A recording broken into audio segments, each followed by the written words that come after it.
일종의 피부염이나 알러지 반응이 생길 수 있다는 거죠. 반복적으로 사용하다 보면 결국은 피부가 늘어지고 더 사용하게 되면 최종적으로는 피부의 흉터화가 진행되기 때문에 두껍게 변하게 됩니다. 차라리 어쩌면 수술을 먼저 고려하는 게 조금 더 나을 수도 있겠다는 말씀을 한번 드리고 싶네요.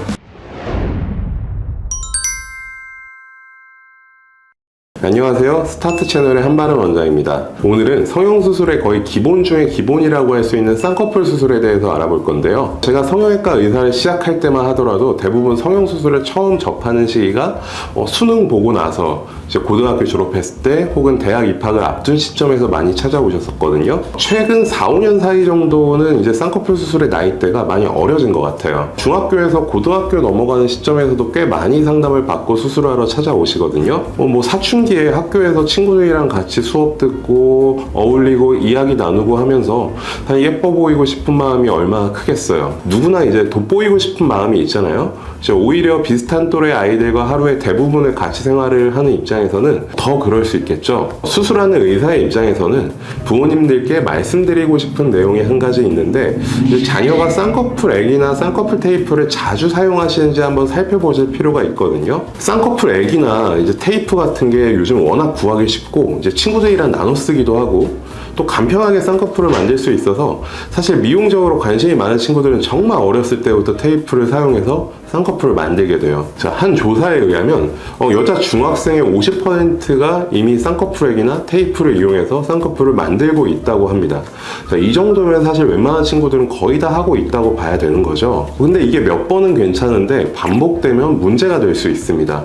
막상 나중에 쌍꺼풀 수술을 예쁘게 하려고 할 때 영향을 미칠 수 있어요. 쌍꺼풀을 예쁘게 만들어서 사진 찍어서 SNS 같은 데 공유하고 또 그런 것들이 관심을 받으면 아무래도 계속 쌍꺼풀이 있는 상태로 지내기 위해서 계속적으로 사용을 하게 되는 거죠. 반복될 수밖에 없는 환경이 만들어진다는 거거든요. 이제 쌍꺼풀 자체가 어떻게 만들어지냐면 우리 이제 속눈썹 근처에 안검판이라고 해서 조금 단단한 연골이라는 게 있습니다. 우리 눈꺼풀 이렇게 뒤집어 보면 살짝 이렇게 초승달 모양으로 하얗게 보이는 거 있잖아요.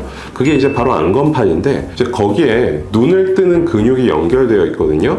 근데 보통 이제 쌍꺼풀이 무조건 있는 서양인이라든지 우리나라 사람들 중에 쌍꺼풀이 있는 분들은 그 안검판에 눈을 뜨는 근육이 연결되어 있는 것 뿐만 아니라 피부도 살짝 연결이 돼 있어요. 그 연결된 지점이 쌍꺼풀 라인이고요. 그래서 눈을 뜰 때 눈 뜨는 근육이 수축을 하게 되면 눈만 떠지는 게 아니라 연결된 부분에 피부도 같이 안쪽으로 빨려 들어가게 되는 거거든요. 그런 원리로 쌍꺼풀이 생기게 되는 겁니다. 쌍꺼풀 액이나 테이프는 내가 만들고 싶은 쌍꺼풀 라인의 피부에 인위적으로 접착성이 있는 성분을 이용해서 뭔가를 붙여놓는 거예요. 일시적 연결점을 만드는 행위인데요. 사실 이게 문제가 되는 이유는 먼저 이런 접착 성분 자체가 피부에 안 좋은 영향을 미칠 수 있기 때문입니다. 우리가 손등 같은 경우에 일반적으로 쓰는 반창고 계속 붙여놓고 지내면 어떻게 되나요? 처음에는 괜찮더라도 자극 자체가 계속적으로 지속되면 피부가 붉게 일어나고 부어오르기도 하죠. 일종의 피부염이나 알러지 반응이 생길 수 있다는 거죠. 더 중요한 건 눈꺼풀은 우리 몸에서 가장 피부가 얇은 곳에 속한다는 거거든요. 굉장히 자극에 대해서 민감하고 변화가 빨리 일어나게 돼요. 잠깐 피부염 생겼으면 사실 자극을 멈추게 되면 원상태로 돌아올 수 있는데 반복적으로 사용하다 보면 결국은 피부가 늘어지고 더 사용하게 되면 최종적으로는 피부의 흉터화가 진행되기 때문에 두껍게 변하게 됩니다. 겹주름이 생겨서 쌍꺼풀 라인도 무너질 수 있어요. 이런 경우에는 나중에 쌍꺼풀 수술을 할 때 우리가 자연유착법 또는 매몰법이라고 불리는 방법으로 간단하게 할 수 있었던 수술들도 처음부터 절개로 해야 될 수도 있고요.